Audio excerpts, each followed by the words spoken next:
Hello, everybody. I think everybody in the lobby joins. Hello, everybody. Welcome to the fourth Scale Bidirectional Cities event.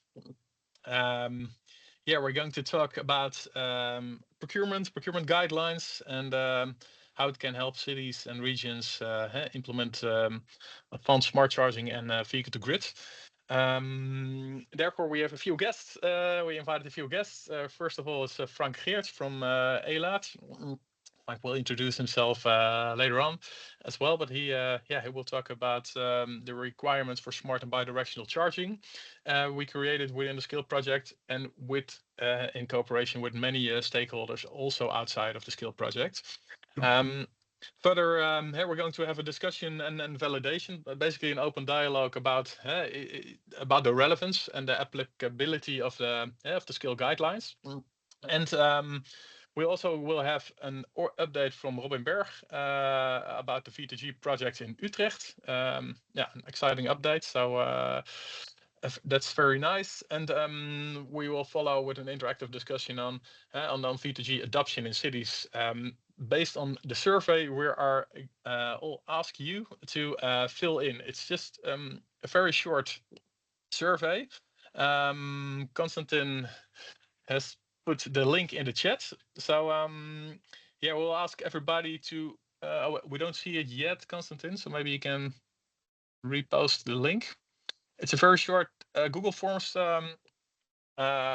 survey with just a few questions, and would like to ask you everybody to take just 2-3 minutes to fill in the survey, and we'll come back later on during the webinar. We come back to the results. So please feel check the link in the chat, and so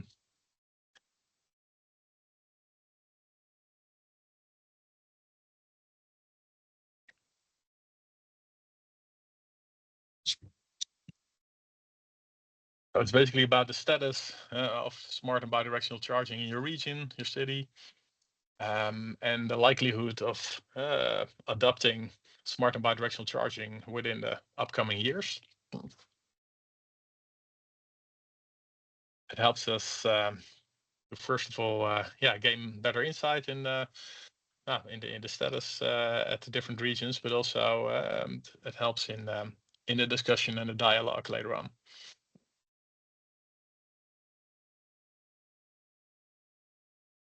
So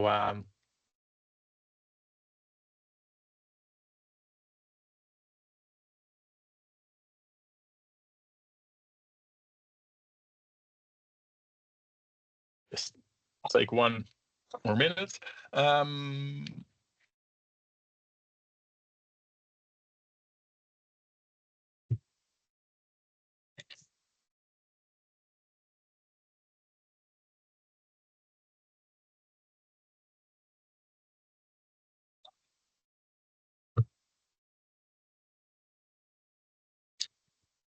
Maybe those already taking the survey, can you just quickly give us a thumbs up that the link is working?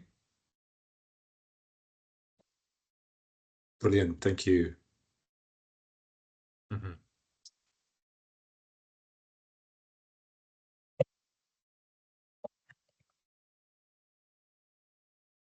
So take your time a bit. I suggest we will start with Frank already. Frank, please take the floor. Yeah. So good afternoon, everybody. Thanks for joining.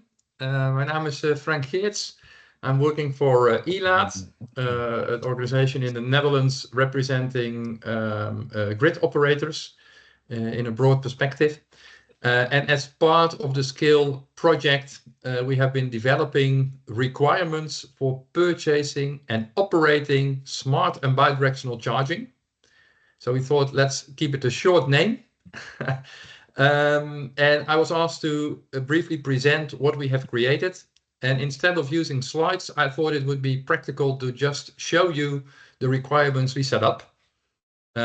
So usually a lot of people get scared about requirements and it comes a bit fuzzy. So I thought it's not that complicated actually, and I can prove it by just showing you the document. Can somebody please confirm that the document is visible now? Okay, perfect. Now I missed it. Oh, yeah, here it is. So the document, as said, the technical requirements for purchasing and operating smart and bidirectional charging. It starts with a short introduction on how we created these requirements. And also there is a link in the beginning of the document, which you see here, with a website of ELAT, where we will publish new versions if they arise.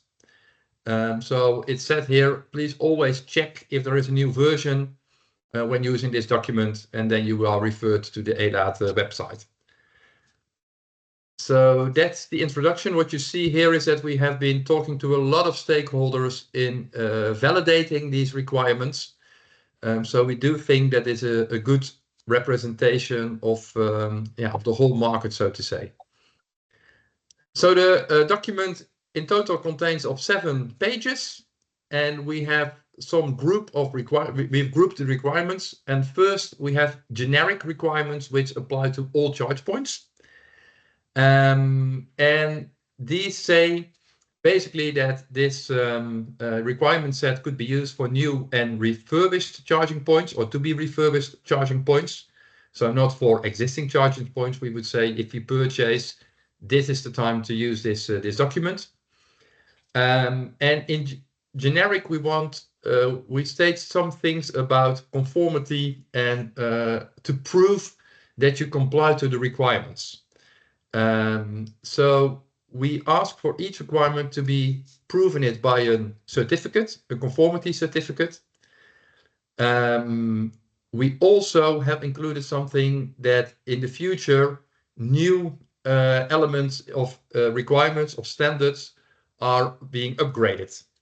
And here you see the example that we say with large structural changes of some standards, then we expect within 18 months after the availability of the test certification that the charge stations or the whole system should be upgraded. And for smaller incremental changes, that should be done within 6 months after availability of the test certification. Besides only checking things on paper, we also highly recommend to have audits in the field. We have not detailed exactly how to do that, but we would definitely advise you to negotiate that with your contractor, how you are going to check if not only on paper the hardware complies, but also it is in the field implemented. So this is the generic things. Once more, just for new charge stations, prove standards and protocols with a certificate. Do that over time and check it in the field. That are the first 4 requirements. Then we have the smart charging requirements.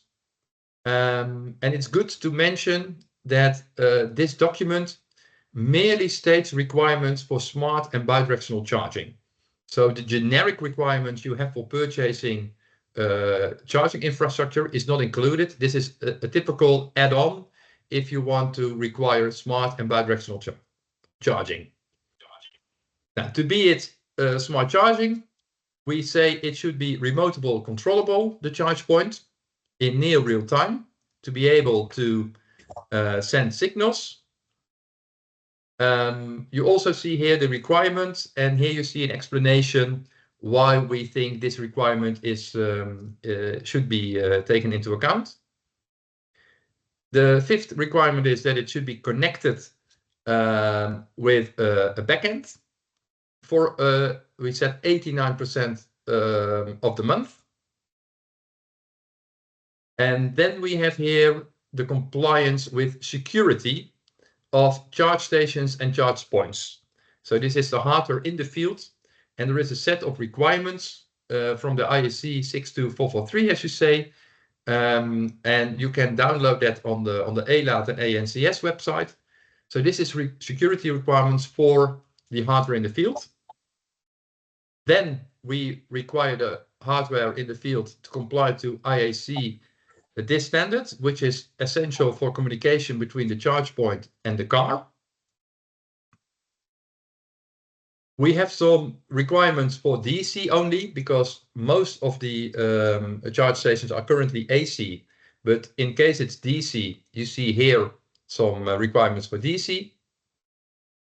And then we state that all charge points and the backend should comply to this IAC norm, which refers to the OCPP 2.01 protocol, which has been out now for 5 years. So this is what we require. And we also require OCPI 2.2.1, which is for communication between the charge point operator and the mobility service provider. And then we have some requirements to communicate with the DSO. And in the Netherlands, we have chosen a standard for that. But in Europe, there is not a full alignment in that. So it's either one of these standards. And we also advise you to take that up with your local DSO to check if they support one of these two protocols or they have another one in place. But as stated, in the Netherlands, we have chosen for the OpenADR protocol. So this is the requirements for all protocols, for all charge stations. And then we have a section that refers to private charge points only. And there we state that the charge point should have be able to communicate with the meter in the grid connection. It should be able to communicate with an energy management system, a local one, via an open protocol. And unfortunately, there is no open protocol currently uniformed in Europe. So this is still needs some harmonization, as you can read in the explanation. Well, you might have some additional applicable national technical standards. At least we do have one in the Netherlands for private charge points specific. So we've referred to that, but we do think that is also something that might come up with other countries. And ideally, we would have European harmonization in this as well. And we state that in case that charge speed information is received via multiple resources, the lowest value should prevail, taking for safety reasons. So this is on top of the requirements that is on all charge stations, and this is an add-on for private charge stations specifically. And then we go to the last bit of the requirements, and that's regarding bidirectional charging, applicable to all charge points in public, semi-public, and private. Well, there we state for bidirectional charging, all requirements for smart charging are applicable. We state that on the charge point, it should be clearly visible that the charge station is capable of bidirectional charging. We require a status indicator to show in the case that energy is supplied to the grid, so given back to the grid, so that it's clear, visible for the customer. Okay, the car is not charging, or the charger is not charging, but the other way around. And we state that a charge station should comply to the 15.11.8.20 protocol. And this is now a proposed delegated act in the AFIR to have this one also from 1st of January 2027. If you do bidirectional charging, you should also use the OCPP 2.0 instead of the 2.0.1. So the 2.1, sorry, the OCPP 2.1, because the 2.1 only supports bidirectional charging. And we have included a standard for anti-islanding and interface protection, the NAN. Well, you can read it here. And of course, everything with bidirectional charging should comply to national grid codes. So these are in total 22 requirements. We included some an annex to legislation for smart and bidirectional charging for your information. But basically, we recommend those 22 requirements when when you want to purchase and also operate the smart and bidirectional charging. So this is the total document with all the requirements shortly mentioned, and you can read it yourself in patience after this meeting. Thanks, Frank. Thanks a lot. Maybe good to mention for who doesn't know where we base the requirements on. Okay, can you elaborate a bit on that? Yeah, good point, Gert-Jan. Well, we base these requirements on a lot of knowledge out of the Scale project. So the partners in the Scale project, they all purchase, or several partners purchase charging infrastructure. So we've taken the knowledge from them. But also in the Netherlands, there was already a set for smart charging requirements of a few years old. And we took that also as a basis. So that's used heavily for tendering of public infrastructure in the Netherlands. So that's constantly being updated. And we've been looking at the legislation in Europe, where it's heading to. And some of the choices we made were based on the direction that the European Commission is taking to make sure that we get a uniform set of requirements applicable for the whole of Europe. Yeah. Yeah. Okay. Great. Yeah, and good to mention that we used now as much as possible of these requirements in the tender in the city of Utrecht in the Netherlands for the bidirectional charging points over there, public bidirectional charging points. So it's validated in that sense in the market, with the note that we created the updated requirements after that tender. So in this new requirements document, there's new, more updated information or also included. And it's we have been sending out to many organizations, companies, and stakeholders within the EV charging market for feedback, and receive the feedback, and of course put in the requirements. Yeah. Okay, great. Thanks, Frank. Bart, I forgot to mention you were in the introduction. Bart will facilitate the upcoming discussion about validation, and basically the open dialogue about the relevance and about from these guidelines and requirements. Bart, can you introduce yourself and please ask the questions you have. Yes, good afternoon, everybody. My name is Bart van der Rey. I'm also involved in this whole group of Dutch people around the Utrecht city doing things with bidirectional. And I've been in different bidirectional events too. So, yeah, so your host for this part of the meeting for, well, any questions, discussions on these guidelines that Frank has just presented. And well, actually, in the chat, there's a really good question now, I think, already. So it's just perfect to start with that one. Benjamin van Buurik. Benjamin, if you put up your hand, we could give you the word and you can ask the question by voice if you like. Yeah, Yes. you're in the... Good afternoon, everyone. Yes, I was wondering, thanks. I was wondering, this list of requirements is updated after a while, but I was wondering, suppose I want to start a pilot with my concessionaire in Rotterdam. Then, of course, I will use this list of requirements, but after what period of time are these requirements updated again, and how do I make sure that they stay up to date? I was wondering if you had any recommendations. Yeah.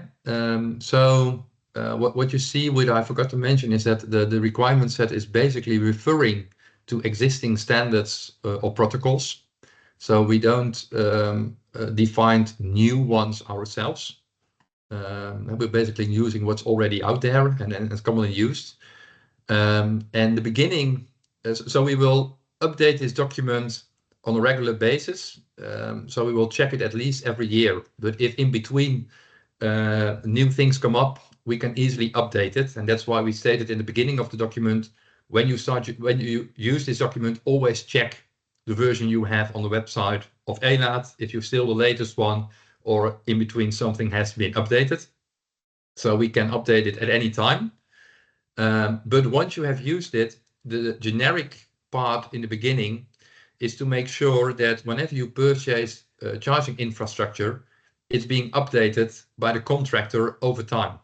So it states that if a protocol or a standard has been updated in the market, officially published, and there is a certification available, then the contractor should update small versions within 6 months after availability of the certification and 18 months in a larger update. So this should make sure that, for example, OCPP, you have OCPP version 1.6, which is already 10 years old, and you have OCPP 2.0.1, which is already 5 years old. So what you do want, if there is a new version, is that if you have published or you put out your tender with a 2.0.1 version, and after 3 years it's being updated and a certification is available, that the contractor should be updating that one with 1.5 years after the certification is available. So in that way, even if you tender now, over time, the contractor with the beginning, the first 4 requirements should update the charging infrastructure in time as part of the requirements. So in that way, this is just a minimum set of requirements, and you already mentioned in the requirements that they should be updated. Exactly. Yeah. Okay. Thanks. Yeah, very good question, which indeed is important. Okay, so maybe Frank, it's good to ask you once more again. So what are the typical use cases you see for this document? It's a city procuring a large number of public chargers, but also other use cases have been in your mind and in the mind of the previous versions. Is that right? Yeah. Yeah, so it is. So we are here in a cities event. So the first thing that comes in mind is public charging infrastructure. But it was not one of the headings. So what we have in mind is what are the typical locations where you do smart and bidirectional charging. So that is typically not a fast charger.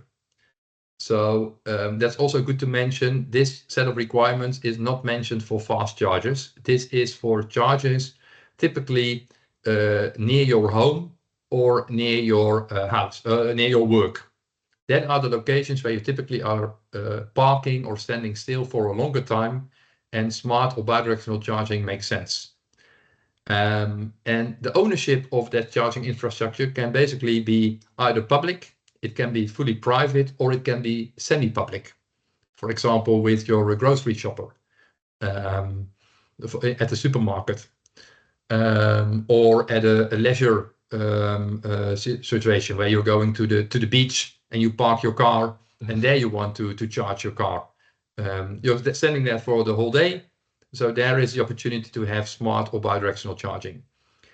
So the typical use case is in those areas where you're standing parked for a longer time, and we do understand that the ownership of the charge station differs. It can be different in a public and in a private situation, but in principle, like companies that are going to install chargers at their private property for their employees could use this set. But also, if you want to purchase private charge points as an individual or as a group of individuals, for example, when you're in the same housing complex, could use this list of requirements. And finally, of course, which is typically for this, I think, event, is the public area. But we do think that in basic, the charge stations itself and the back office in those situations should be very similar to be purchased. Thank you. I think that's clarifies a bit further. Yeah, so if anybody listening has any questions, or maybe to help, imagine you, if you are working on making on procuring chargers in the ways that Frank has discussed right now. Would it work for you? Would you be happy to use it? Or contrarily, if you are in the industry supplying chargers, charging infrastructure, somebody started asking these requirements of you, would that work? Would that be a good set of requirements for you to comply to? Do you think it's reasonable? Kind of, see if we can get reactions like that. In the meanwhile, while I'm talking, I'm getting a hand from Mette Hohe. Please come in, and can somebody give her the word? Yeah, thank you very much. Mette Hohe from Copenhagen, or living here, consultant. My question, you might say it, Frank, was it correctly understood that the main chargers you are testing it, piloting with, was it AC? Did you say it was AC? Yeah, what we do see is that most chargers that are used near home or near work are currently AC chargers. You see it was DC. because, my question is, right now there is a debate here in Denmark regarding the upcoming building directive. Because as we all know, the cars are by default DC chargers, but the AC for slow that will work based for bidirectional are AC. And right now there's a bit of chicken and egg discussion that it's quite reasonable for the charge point operators to make that bidirectional with a smaller update, but if they have to make their slow chargers DC to fit better for the cars that they see on the market, then all the cost will be on the CPO instead of the OEMs. So right now there's a discussion of where is the main cost for having this to work. Is it the OEMs that's supposed to get fit for the AC bidirectional, or is it? So has that been part of your analysis and your dialogue with the stakeholders? In this document, we do not choose AC over DC or the other way around. Okay. So we support both. Yeah, perfect. And what we do see is that in the public space, most of the chargers are AC. Yeah, exactly. Forget these fast chargers because they are all DC, but this is what I mentioned, not the smart charging for a fast charging location. It's typically near home or work.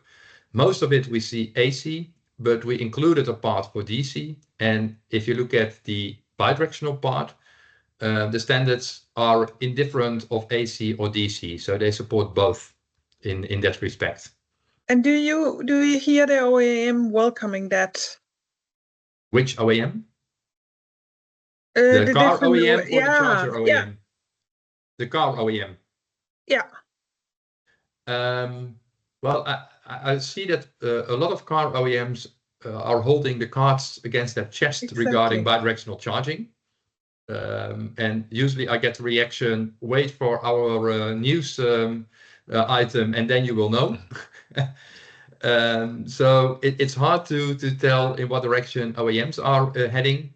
What I do see is in Utrecht, there you have Renault, and that's doing AC now, also with AC bidirectional public chargers. So it's basically up to the market to decide. But I do think it's Volvo and Polestar will do AC as well. Yeah. But they're the only one together with Renault I have seen so far who are revealing their cards. Okay, thank you. There are a bit more revealing the cars, Yes. like a Kia. I don't know if Robin can tell Yeah, more about I it. also know Kia, later but I on. was Yeah. thinking mainly of also by the European car producers, because I think the Asian are much more. Yeah. Now, Volkswagen and Mercedes have chosen DC mainly. Volvo is doing both. Renault AC, Kia AC, probably DC, maybe DC. But I think Robin knows more and can maybe tell a bit more about that as well. Yeah, later on. Thank you very much. Yeah. Bart. So it's good to mention that for these requirements, they support both. So that's, I think, for the charging infrastructure, it's up to yourself to decide whether you want to say AC or DC. But if you include for bidirectional charging the 15L-20, it supports both AC and DC. Okay, thank you. Pedro, is that a question? Yeah, a question and a comment. I was recently in Germany in an event where they discussed also electromobility, and apparently there DC, everyone wants it to be DC for the fast charging, for the heavy duty. Also, they gave an example of Copenhagen, where they are now installing fast chargers at the entrance of the city because they don't want the chargers in the city center. It's good to know that because I was going to ask, it's good to know that this is kind of agnostic, these guidelines, regardless of it's AC or DC. But I wanted a comment from you, Frank, and maybe Gertjan. Where do you see the future? Because people come and ask me, the future is DC, or the future is AC, or is it a bit of both? Frank, you go first. Well,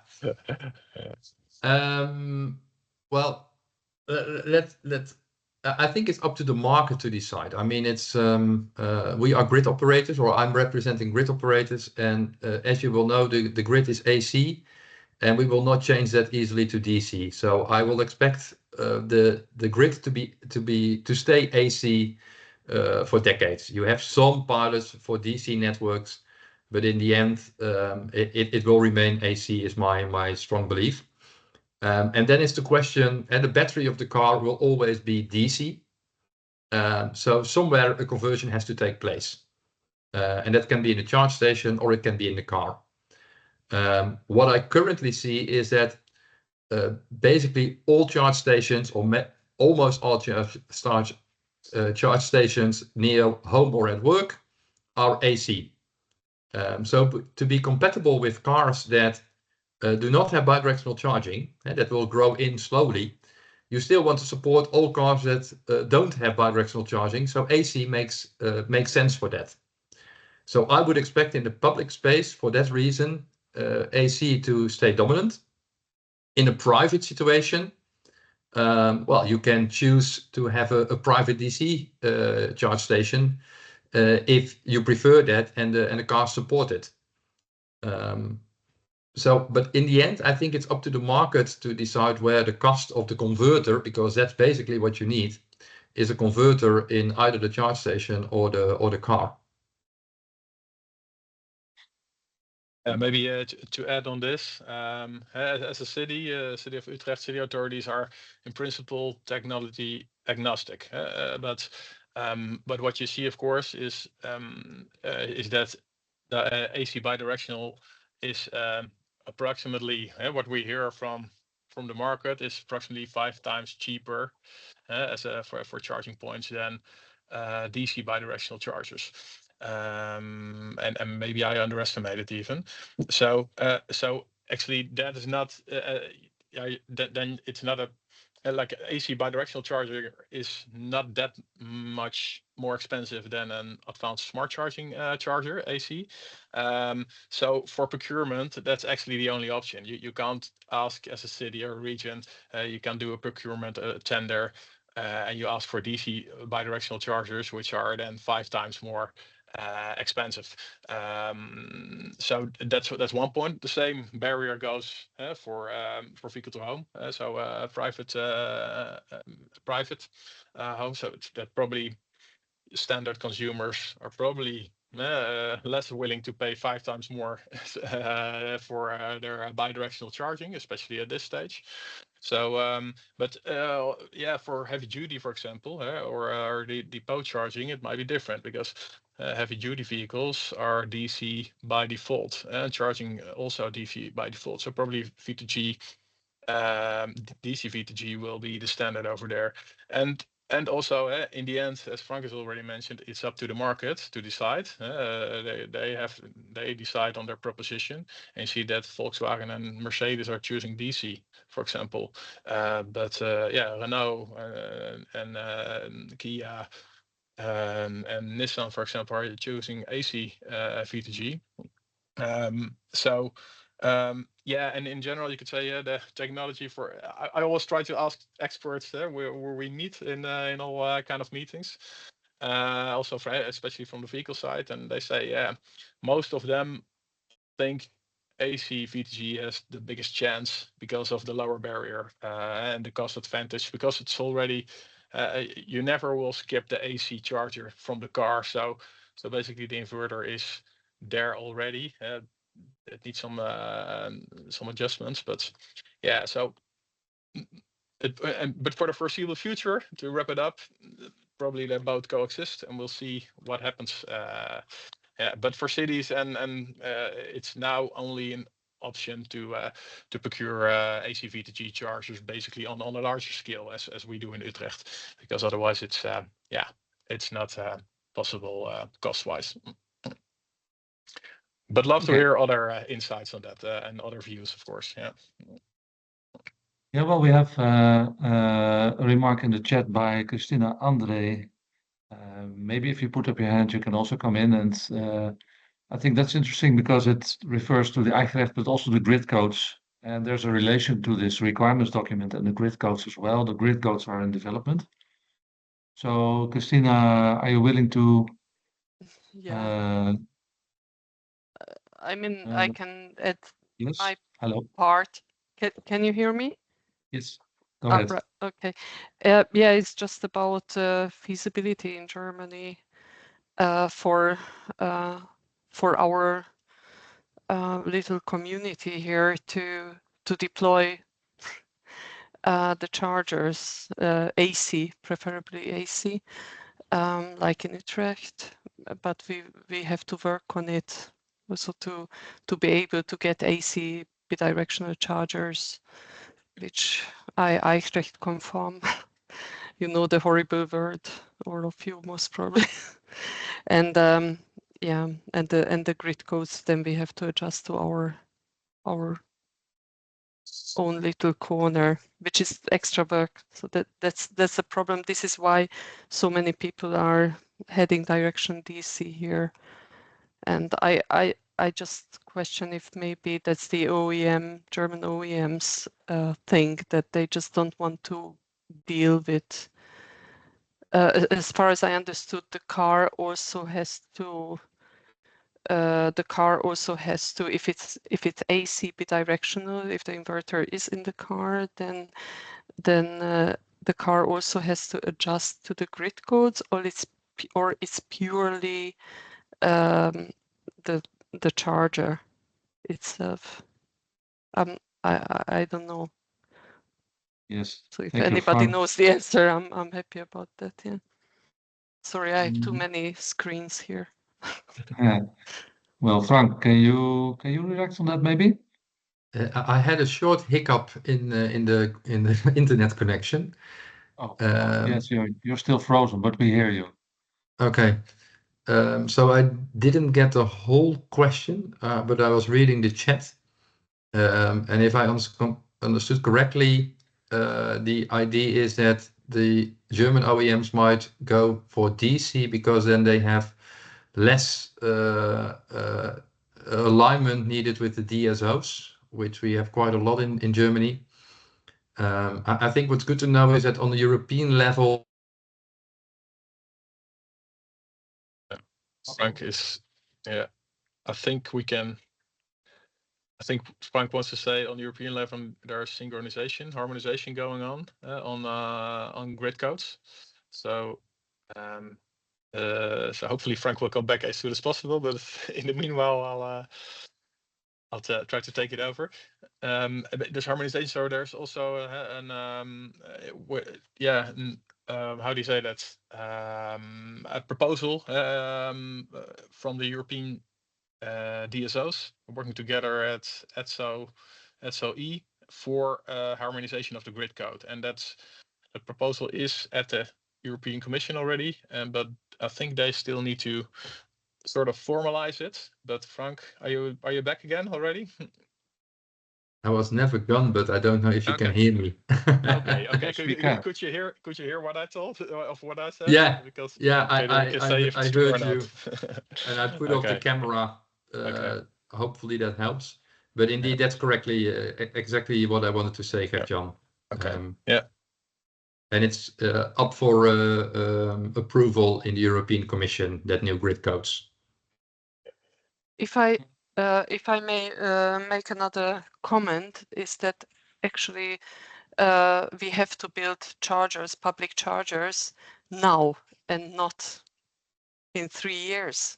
You know, like when the European Union harmonizes and all that stuff. So it's like a little bit challenging. At the same time, if you look at the standards, and mainly the 15LFA-20, there is already quite some information to comply to the grid codes. You only see that some limits are different in the countries in Europe. So it's more the number that needs to be changed than that the whole information that needs to be exchanged is different.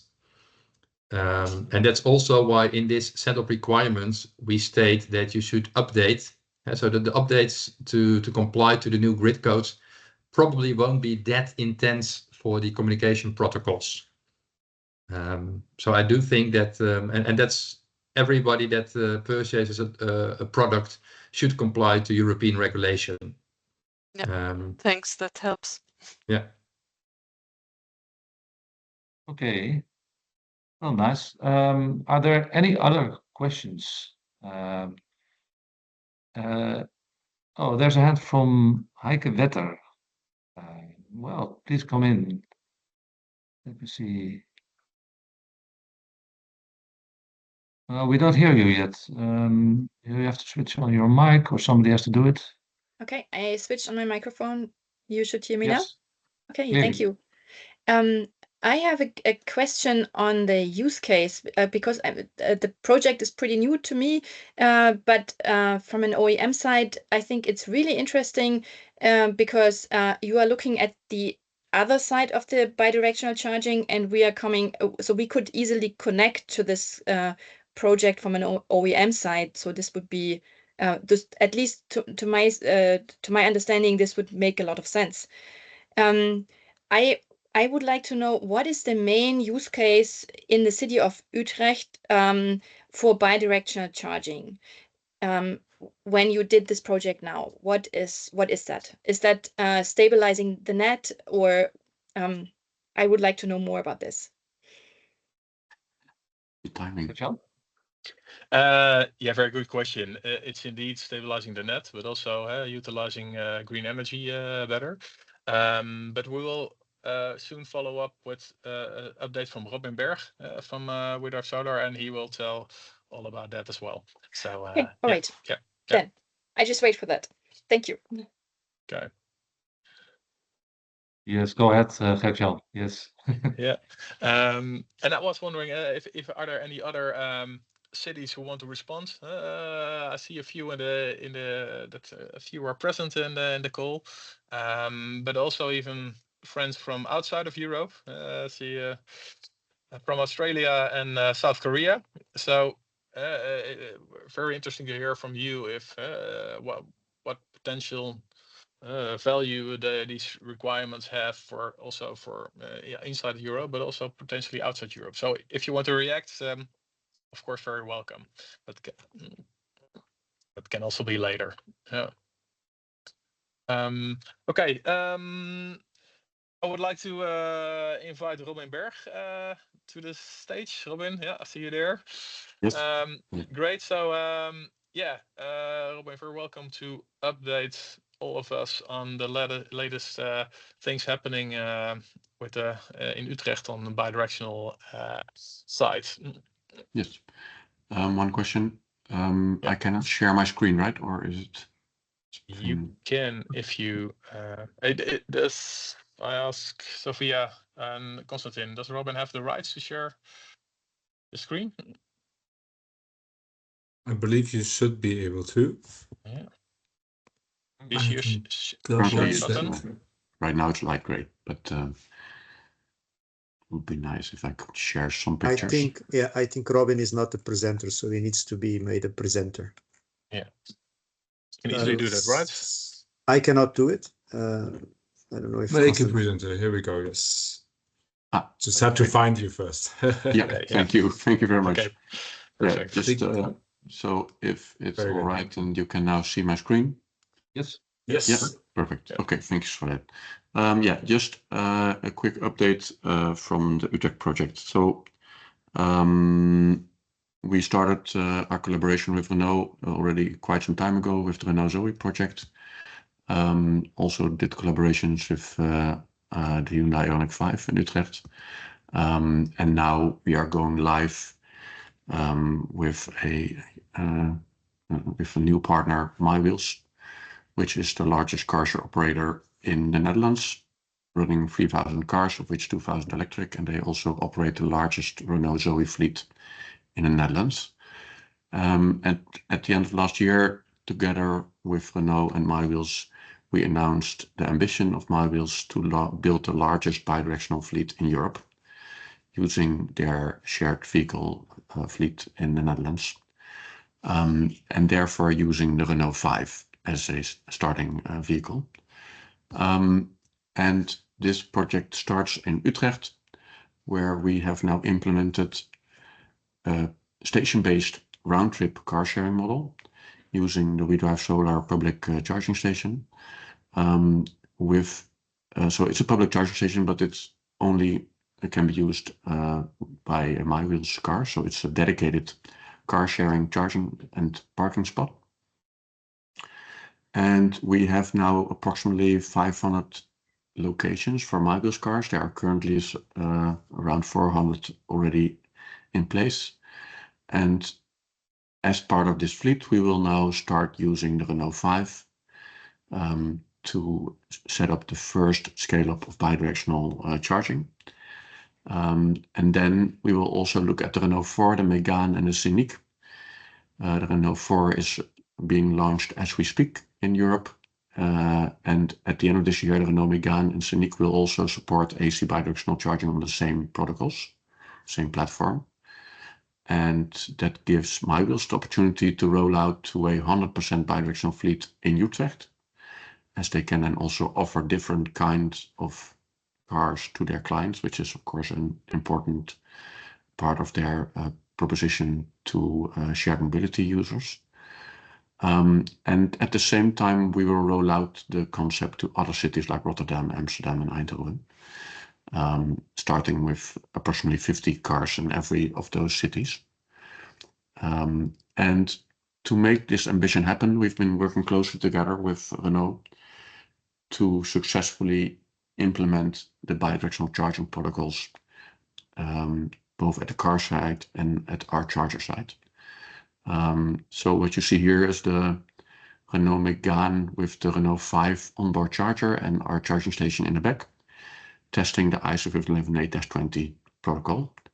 And the good news is that this protocol is completely implemented at both sides and gives us the possibility to really do standard-based bidirectional charging, which allows us to have a future-proof charging station in the field, also for other cars or other brands to be used in the future.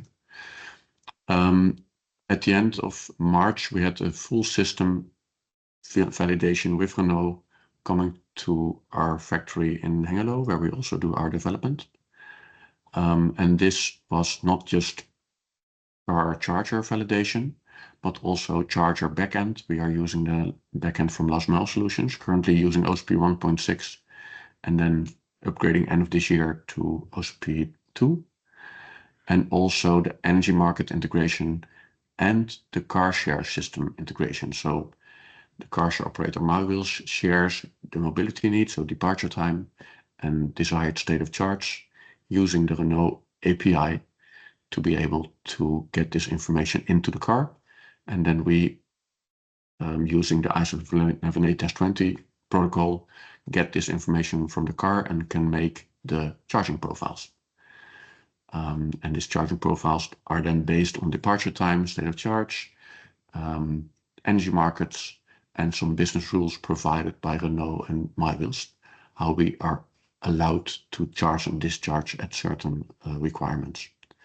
So this now works and has been validated. And that gives us now the possibility also to have the grid validation. We have tested the setup at Eelaat in Arnhem. And we are now bringing the next step, and that is full grid monitoring integration into the charger to comply to the standards that were already mentioned by Frank. So standards to be able to support OCP 2.1 standards, and also technology to be able to provide full grid monitoring as defined in the draft standards amendment on the ISO 118-20 standard, and also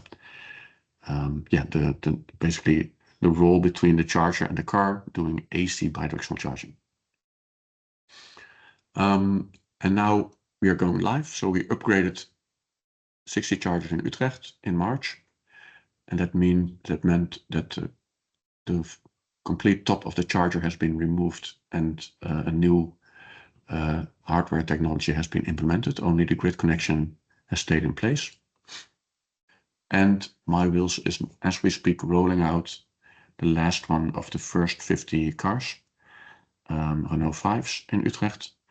And so basically, at the end of this month, we have 50 cars of MyWheels available. And we are step by step doing V2G activation now. We are almost halfway at the end of this week today. So, and next week we will go to upgrade all of the chargers to V2G activation. And then we have 50 cars available in Utrecht doing V2G, using charging profiles, using the standards, etc. And we will celebrate this on a large international event, June 4th, which you are invited for to come if you are interested. It will be a large event to celebrate and demonstrate this first large-scale implementation of bidirectional charging in Europe. And the great news is that, and that's why we are celebrating this, it's not stopping at 50. So we aim for this 500 cars in Utrecht. And this will probably be happening in the rest of this year, doing 50 cars a month directly after the summer. And then we will also roll out to these other cities. And the great news is that using these protocols and these standards enables this to be rolled out also in other propositions. So B2C, B2B, we are working closely together with Renault to see if we can also provide solutions for other target groups. For example, using this new wallbox we will be introducing in the market later this year. And for the Dutch market, it's really relevant now to start using this technology, as renewables are really kicking off at a huge scale and causing opportunities, but also great challenges on the grid. But also very low prices during the day and sometimes during the night. So this is also a huge business opportunity. And at the same time, we have extreme high grid challenges. And that's also where we will utilize this fleet for. So this fleet will be active in congestion markets, will provide congestion services to the grid operator, and will be actively part of markets like GoPax and closely together with TenneT being integrated into the grid. So this is basically what we have been bringing live, and we really see that the opportunity for this vehicle-to-grid technology is now finally here, and we are ready to roll out. So this is basically the upgrade I wanted to give from Utrecht. And if you have any questions, please let me know. Thanks a lot, Robin. Any questions indeed from the audience?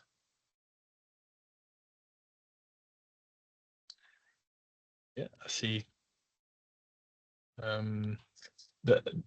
It probably answered your question, Heike. Is it, or do you want more information on this? No, I have one question. If you want to do, if you want to use more green energy, and if you want to overcome the problems that once you have a lot of energy and you don't know where to store it, how do you ensure that you have the vehicles available, that you can use the batteries for energy storage? That's one of our main questions. How do you do this? Yeah, so it's basically like with all cars and fleets. So with a private car, the private owner basically can control via the app of the car departure time and desired state of charge at any time. Here, basically, we do the same. So we know the departure time desired based on a next reservation from the MyWheels system. And MyWheels knows quite well the usage of the cars during the day. So the average usage of the car is like occupancy is like 30%, but in the weekend it's a bit higher. So they know quite well on different weekdays, different times, what the usage of these cars is. So then we can also know which cars are on the road and which cars are at their charging station. And based on those predictions, we can then make quite well the strategy for bidding into different energy markets and provide this flexibility. So if you have like 50 cars times 11 kilowatts,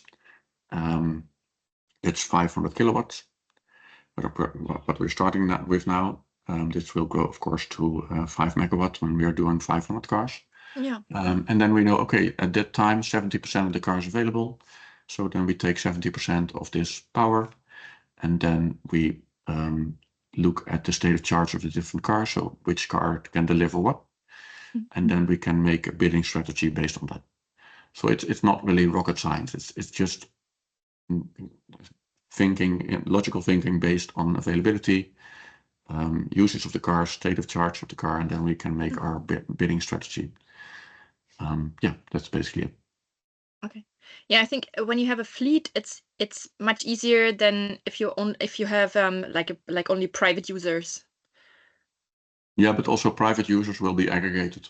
So if, of course, with one car, you cannot really make a bidding strategy. Yeah. So we are in talks, for example, with Renault Netherlands to provide the same kind of service to private users buying a Renault 5 or Renault 4. Okay. And then we already offered them that we make those cars part of the same bidding strategy. So then you have not one car there, but you have per region, for example, already a fleet of hundreds of cars being able to provide congestion services to the local grid operator.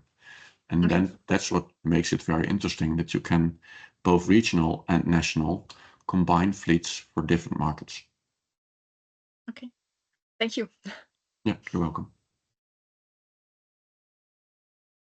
Christina.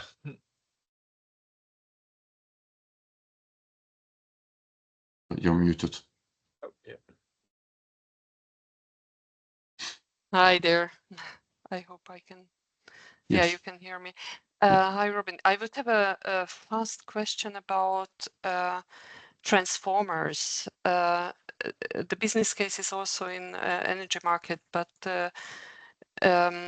is it like we can avoid building new transformers in the city if we get more and more solar expansion, then do you have some numbers for instance, Renault 4? Like what number of, I'm speaking about 400 volt level. Yeah, so not 20 kilovolts.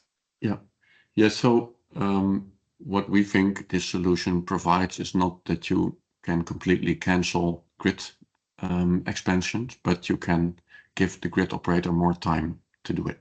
So if you have enough cars and fleets in a certain region or neighborhood, then for the short term you can solve a percentage of the grid congestion, and thereby giving grid operator more time to expand their grids and to build the infrastructure that is needed for the energy system of the future, which will be mostly electric. So we don't see it as a cancellation of building transformers, but we do see it as giving the city and the grid operator more time to actually do it and execute it. As right now, they would have to upgrade the grid everywhere at the same time right now. And they don't have the money, the people, and the permits and the location for that. So it's really about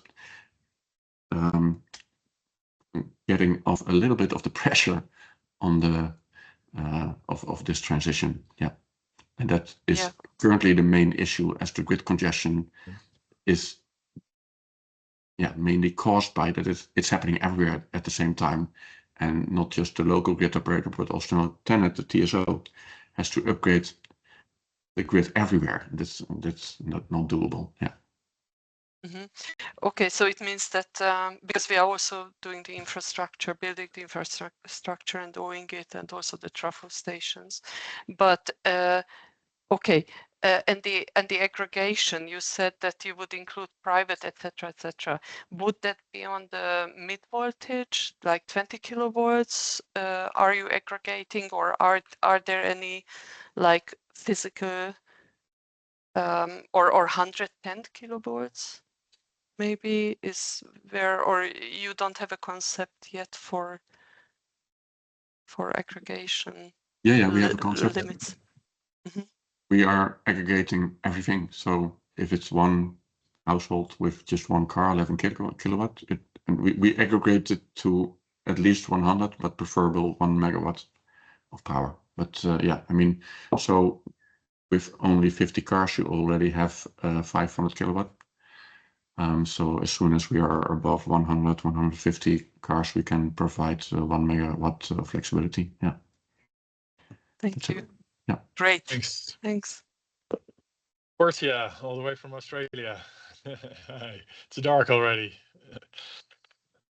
Yeah, muted. Oh. Hey, hello. Yeah, it's dark here, sorry. Thanks, Robin. That's great. Can I ask, for the grid monitoring equipment, can you explain that a little bit more in terms of what that's actually doing and if it's helping with the grid code compliance as well? Yeah, so it basically, the standards mentioned by Frank, those are implemented. So, and also the draft standards still have that are being finalized. But so basically what the charger does is providing the grid codes to the car, and making sure that the car works accordingly. So it provides the grid codes for a specific country.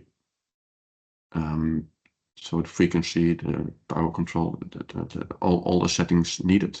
And then the onboard charger of the car will align to that. And then if the power coming back from the car to the grid does not align, then the charger will monitor and interfere, and if needed, stop the discharging. And this is based on power quality, active power, reactive power, anti-islanding. So everything that is part of the grid codes can then be monitored and be set. It's like when you install a solar inverter at a certain country, you set the grid codes to this country, and then the inverter in the car, in the solar inverter will be set to the grid codes in this specific country. Here the charger will be set in a specific country, the grid codes will be set, and if the car connects, it will get the grid codes and behave accordingly, and the charger will monitor and control and interact if it's not going right. And can it improve what the car can do as well then? Can it, in terms of the compliance, or is it still relying on the car to Well, be the car has the inverter is in the car, so the car has to do the work. Yeah.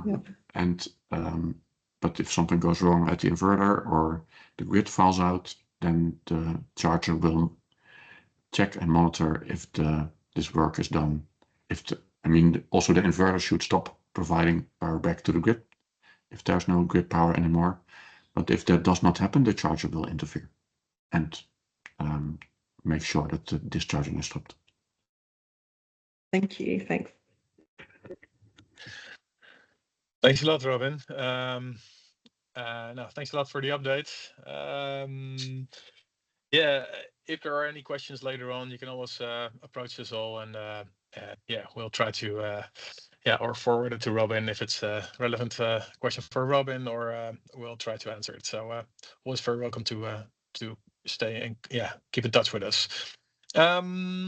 Okay, we're going to the last part of the agenda. Most of quite some people have provided answers to the survey. So Konstantin, can you might share your screen with the results over there? Yeah. Sure, absolutely. Okay, great, perfect. So basically, we'd love to have an interactive discussion on V2G adoption in cities. You've seen a few of the questions. First about regions, but also how likely does your city or region currently have initiatives related to smart or bidirectional charging? If you can scroll through there, and we see that quite some. Quite a lot have actually. There are now 15 responses. Actually, only 7% out of those 15. So what is that? 1 or 2 don't have immediate plans. Are there any people who want to elaborate a bit on this? Are there people who are in the phase, for example, procurement is coming up, or they are as a contractor, they are bidding in a procurement or something?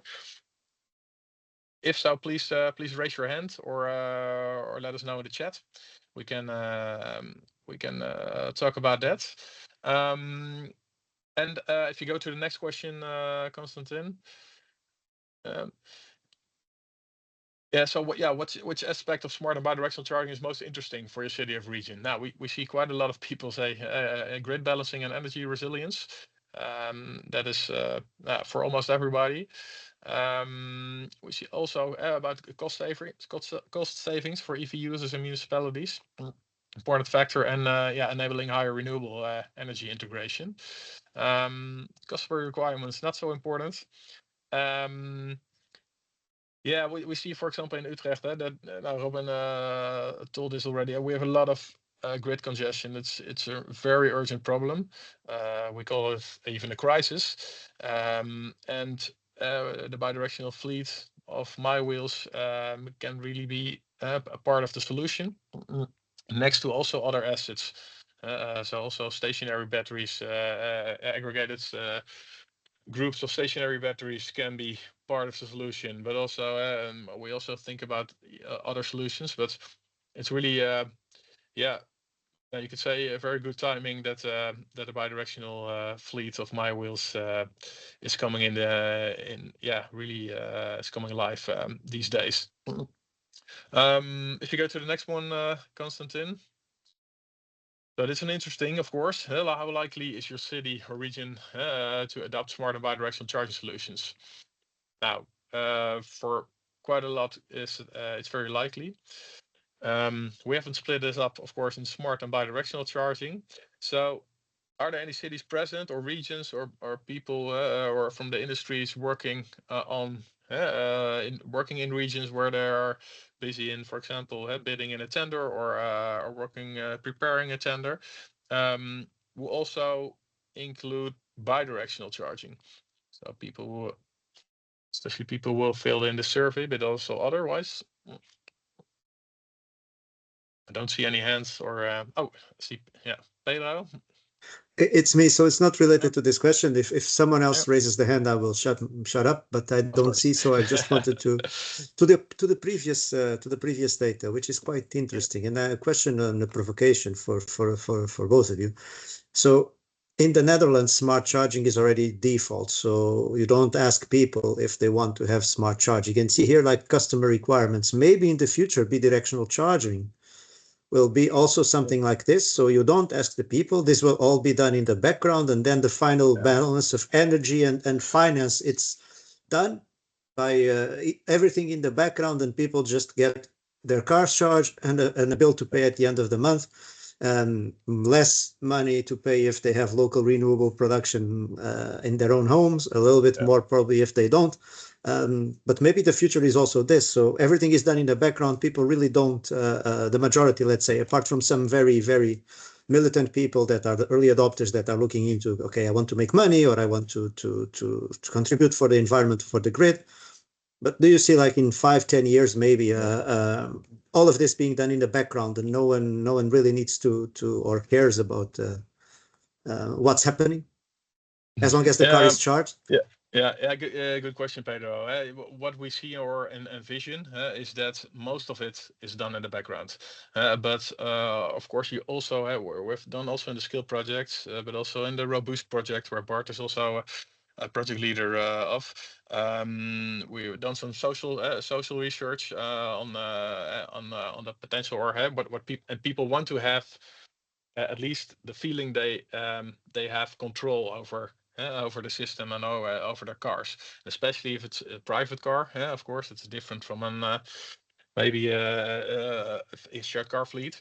But and also for special jobs like people who work in hospitals, for example. They or policemen.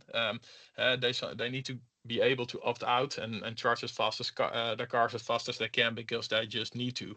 But what we see and what the proposition you see at, for example, Renault Mobilize, but also at others, and you see it also in smart charging apps like from Jetlix or Tibber, etc. You see that in principle, for private cars, people just put in their mobility preferences. So, for example, standard needs to be charged to 80% every morning at 8 o'clock, except for the weekends. Then 10 o'clock is 10 a.m. It's fine, and you can overrule it if it's needed. But if you overrule it, then you get a different rate, of course. So the promise and the proposition is you get the best rates if we do all the work for you, and you give us your flexibility or more part of your battery for flexibility, and we give you the best rates. And if you really need it, you can opt out, but then you have a higher rate in that case, a higher, so higher tariff. So and we see that in the proposition for private charging, for smart charging private, but we also envision that will be also the proposition for public chargers. And in Utrecht, for example, also with a different charge point operator, there's a pilot going on with higher tariffs at the peak and lower tariffs at the midday, for example, and when there's a lot of solar coming in. So we see that happening. Robin, if you want to add to this, or please welcome. Okay, now, so yeah, we think, that's definitely sort of how that's how we envisioned it, and which is likely to be the proposition. So in that case, most of it is done behind the scenes, but you can control it, and you have a saying if needed. As a final explanation as well for this chart, because I constructed the survey, the first, 4 were answers that we basically suggested, and then there was the option to put other. So I believe that this is someone who put other, very likely from an OEM perspective, for instance. But someone has raised their hand, so I'm going to give the back to you, Gertjan. Yeah. Mette. Yeah, can you scroll down to the next one with the likelihood of doing it? My question is both to you and maybe other people in the panel, because as I see the building directive currently from the EU as it's being implemented in the member states, it's a sentence that all new chargers should minimum have smart charging and preferable bidirectional. It's unclear right now who is going to decide if it's preferable, if it's the city or who. But in my perspective, that must somehow put a pressure or an interest on the market, both from public and private sector or not. Yeah. So what's your question, or is My it question more like a is, remark? one thing is saying that will you do it, but aren't cities not who will if you refurbish your parking lot, you have to do it. Yeah. How do you smart charging, interpret? How do you interpret? Is it a requirement or is it something cities can select themselves? Yeah. Good question. As far as I understood, it's a requirement from a certain date. What is it? 1st of January 2027. 2027. 27, Yeah. right? Yeah. So then it's a requirement, and bidirectional charging. Yeah, it's now in principle it's a bit too early to now put that into a real hard requirement. But of course, we, especially from the Skill project, everybody, we're promoting this very much, and we think it's important to work this up to certain requirements. And we also, for example, gave the European Commission the advice to put mandates on maybe even a percentage of in the fleet of OEMs, of car manufacturers or vehicle manufacturers, to have at least one or a certain amount of bidirectional capable vehicles in their offer. So but yeah, for smart charging is required, and this is probably sort of the how do you say that that bidirectional is not a requirement but advised is that's how it works in the European Union and also in our own countries. Yeah. But I tend to agree. Yeah. So just I tend to agree with Mette. It's not clear. So it just says where appropriate, bidirectional recharging. So what is appropriate? Maybe the Commission will clarify this via implementing or a delegated act. Yeah, that was also how you put it in. We have interpreted in Denmark. Yeah. That is not mandatory but recommended. Yeah. I think it's a path, so this is the first step, you could say, towards a mandate in the future, hopefully as soon as possible, when appropriate. That's okay. If there are no other questions, let's go to the final results. This of course is important. What are main barriers for implementing smart and bidirectional solutions? Regulatory constraints. For example, the Netherlands, we still have the double taxation issue, which has not been solved yet, and we hope it will be solved. We heard, for example, in Sweden, they have a solution for this. No double taxation as long as you use the energy within your building, or with you don't have to pay double tax. But only if you really sell it back to the grid, you have to pay the tax. So in different areas in Europe, you see different legislation and different barriers. Anyone from the audience who want to elaborate on this from maybe also other context outside of the Netherlands? That's high infrastructure costs. Yeah, it's new technology, so it's still higher, but AC V2G, as we mentioned, is not that much of a premium. So therefore doable for for example cities like Utrecht to procure them. Lack of industry standards, I think. Yeah, with the requirements of bidirectional, of smart and bidirectional charging, Frank mentioned, and Frank talked us through.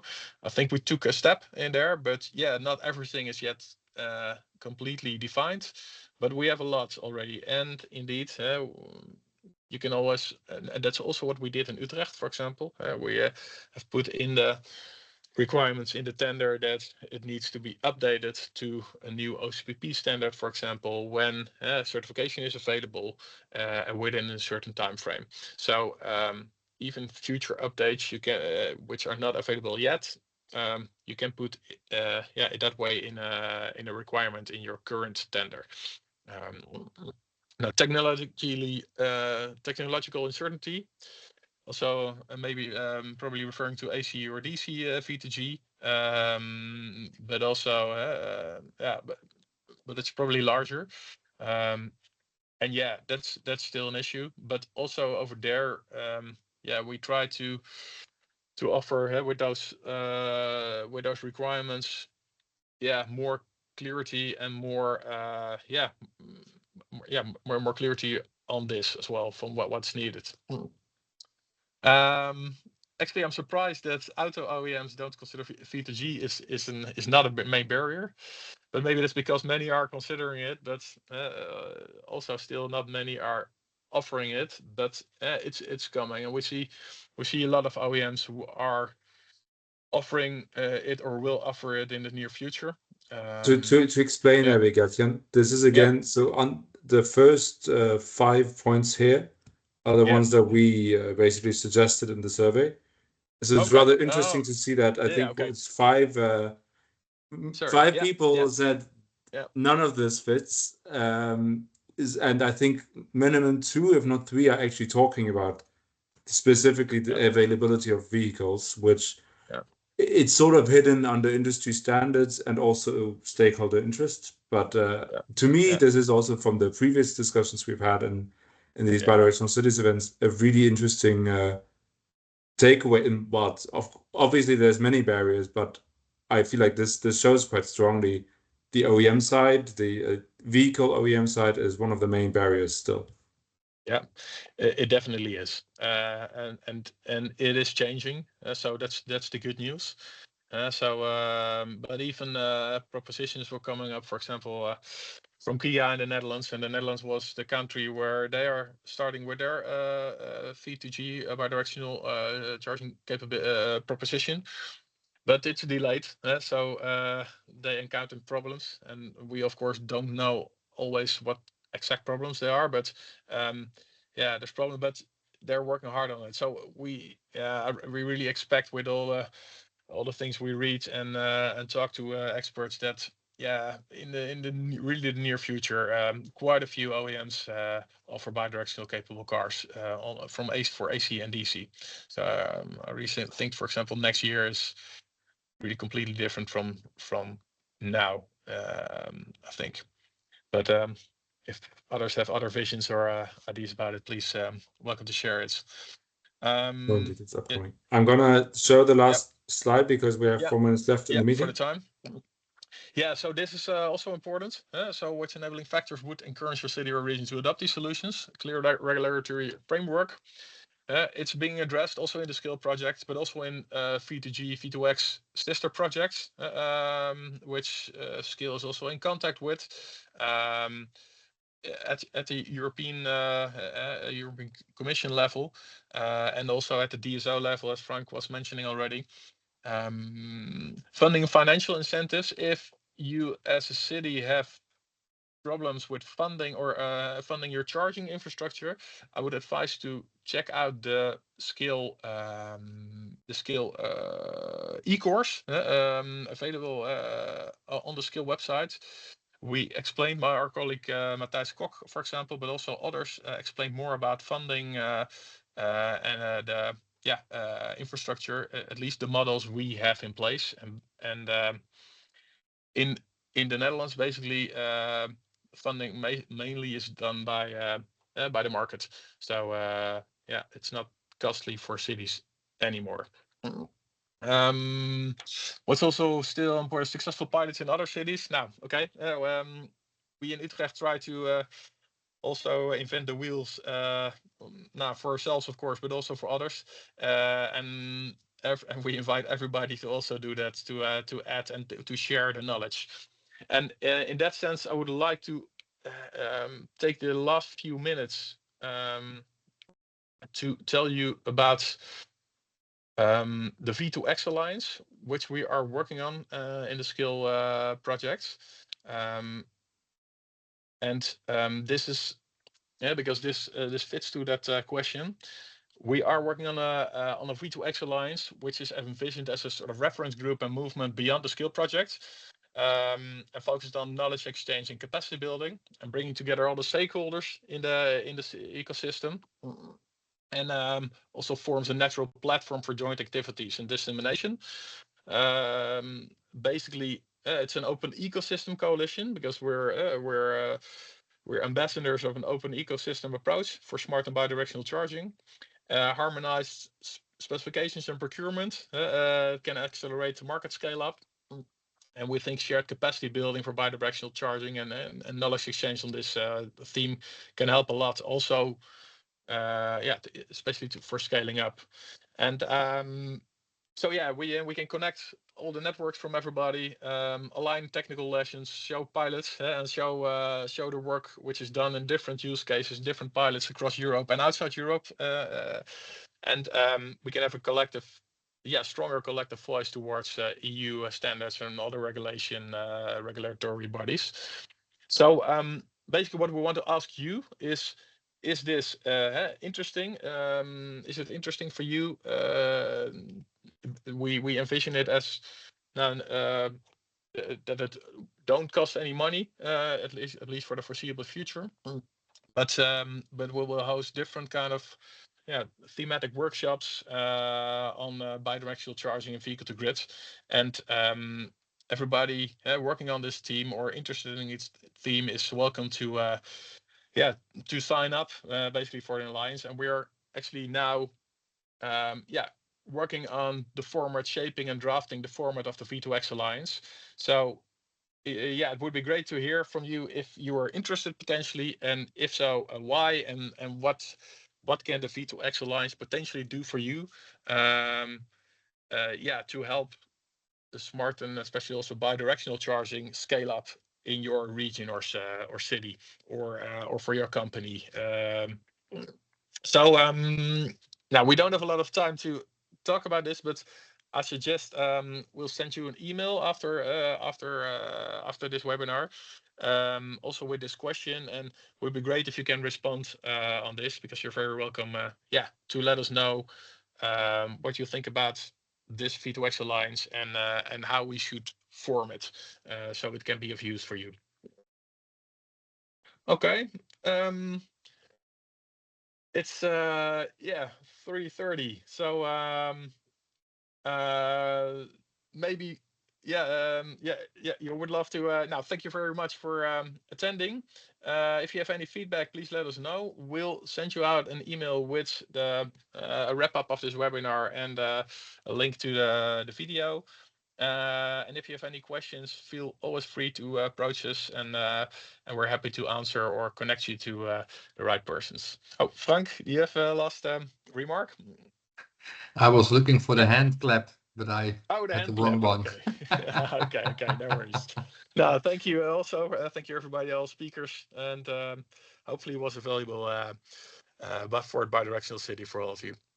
If I may add before people leave, everyone, if you are attending EVS 38, Scale project and the cluster projects are going to be there with the stand. So do look for us and say hi, because we'll be there also to say hi back to you and exchange a little bit further. Okay, great. I will see you there, Peter. Yeah. See you all. Bye-bye. Bye. Thanks all. Bye-bye. Bye. Thanks. Thank you. Goodbye. Bye-bye.